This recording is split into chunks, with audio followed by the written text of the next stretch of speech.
Tenemos entonces con nosotros al doctor César Barrala, que nos va a dirigir, como bien dijo la Sister Lucy, este evento. Así que le damos el pase al doctor César. ¿Qué tal? Es un placer para mí estar con todos ustedes, con ponentes tan distinguidos como Moisés y Patricia. Y en esta oportunidad lo primero que vamos a tener es las palabras de Moisés, a quien le voy a dar el pase, y seguidamente las palabras, la ponencia de Patricia, y luego estaremos contestando algunas preguntas.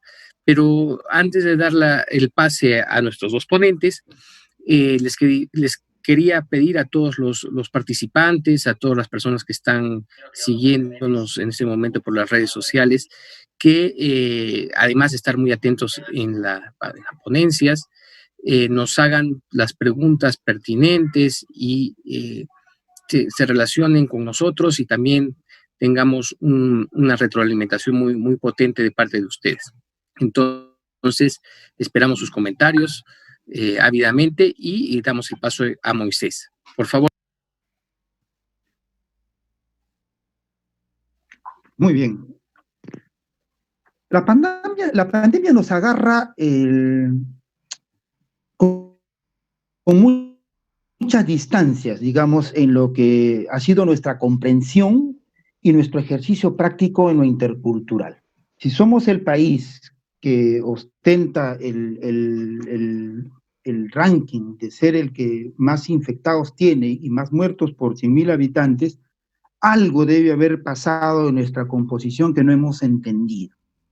Pareciera como que esta idea de lo homogéneo, de que somos un país homogéneo, sigue dando vuelta en nuestro imaginario y no caemos en cuenta de que no hemos sido, no somos, no creo que seamos nunca un país homogéneo.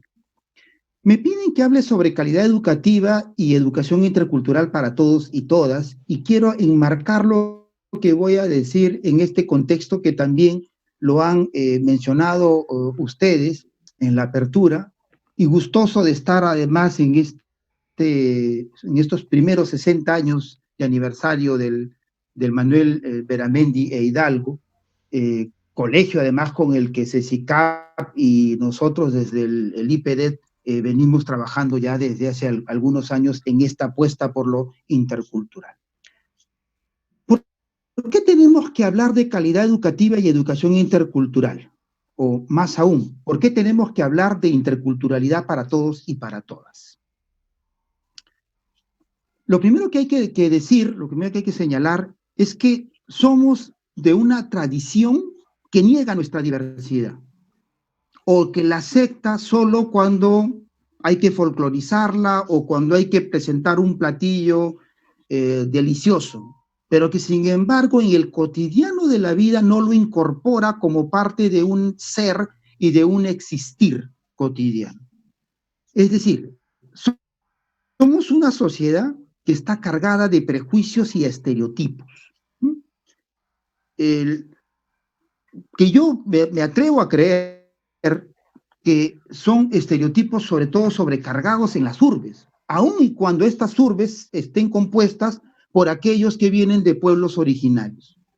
Y es que la forma como hemos estructurado nuestra sociedad, nuestra república, a un año del bicentenario, nos ha marcado maneras de ser y de comportarnos que hemos ido naturalizando en nuestra cotidianidad. Y el sector educación, la escuela como espacio, no ha estado ausente tampoco de eso que ha ido ocurriendo en la sociedad, entendiéndose a la escuela como una sociedad que reproduce justamente el contexto en el que vive. Se ha naturalizado entonces la discriminación y el racismo, ¿no es cierto? Se han hecho parte de un cotidiano. Es decir, ahora tenemos leyes que defienden y políticas que han ido avanzando en ese lugar.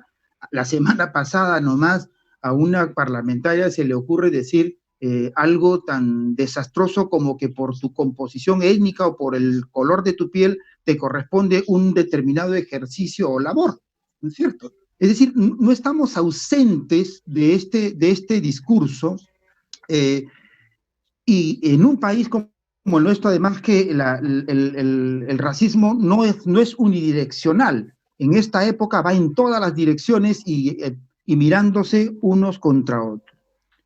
También nos agarra como un país con una ausencia en la igualdad de género. Ausente, urgente y necesario, además, como parte de una lectura que nos permita alcanzar la igualdad como sociedad y como colectividad. Estas ideas, estas 4 ideas que he rápidamente desarrollado, son las que nos hacen urgente pensar en cómo hacemos para ir erradicando esas maneras de pensar que no contribuyen a la construcción de esa sociedad y de ese país que queremos, y que además, a partir de lo que ha ocurrido con la crisis sanitaria, además necesitamos, ¿no es cierto? Es injusto culpar a jóvenes que porque juegan a la pichanguita o porque van a una fiesta se ha propagado, por ejemplo, el coronavirus. Eso puede ser un elemento, de hecho, pero creo que hay más que eso. Yo creo que no hemos mirado, hemos hablado para un público determinado, pero no hemos hablado para el Perú en su diversidad y en su complejidad. Y eso hace que los mensajes no necesariamente tengan correlato con quién está recepcionando el discurso. De más está decir que la informalidad en el Perú no es nueva, pero sin embargo, de los 90 para acá, no estábamos en el mejor de los mundos socioeconómicos, no que crecíamos al 6% anual, ¿no era oportunidad acaso para formalizarnos y llegar a un contexto de pandemia con una economía, si no al 100% formalizada, por lo menos en un porcentaje más mayor? Pues no. Entonces, nos coloca ahí como telón de fondo un conjunto de desigualdades, de inequidades y de brechas que desafortunadamente no han podido ser saldadas más allá de los eslogans, ¿no es cierto?, de triunfo y del país, de la OCDE, próximos a entrar, como se ha ido diciendo en meses atrás. Yo quiero señalar como un segundo elemento de reflexión la aparición de una política importante en el sector de educación, que fue la política sectorial, Decreto Supremo 006-2016, del 9 de julio de ese año, en el que se genera una política que quiere justamente, a partir del pedido que se le hace al Estado peruano de incorporar el enfoque intercultural en el quehacer educativo y pedirle a la DIJEIVIRA, ¿no es cierto?, que el Ministerio de Educación que sea la que posicione el enfoque intercultural en todo el sistema educativo, surge esta política. Pero surge esta política además con trauma. ¿Por qué digo esto? Porque la política de educación intercultural para todos tendría que ser la que sea el paraguas en la que se incluya también la política de educación intercultural bilingüe. Sin embargo, lo intercultural bilingüe es más antiguo que esta idea de lo para todos. Se genera ahí una distancia, un debate que en mi opinión no ha sido resuelto y que lejos de permitir que la política de IT se consolide y se fortalezca, más bien, me temo, la ha debilitado. Pero la apuesta de esta política nos abre a la reflexión de la construcción de una sociedad que desde la práctica de la escuela pueda ser capaz de imaginar la interculturalidad como proceso crítico, porque no hay posibilidad de relacionar una cultura sin la otra de manera graciosa o gratuita, va a haber siempre tensiones, pero que hace necesaria esta apertura en búsqueda de una conexión que pueda llevarla a construir la sociedad democrática e intercultural que se espera. Es una política, además, que en mi opinión ha querido conectar con nuestras emociones y con nuestras raíces, ¿no es cierto?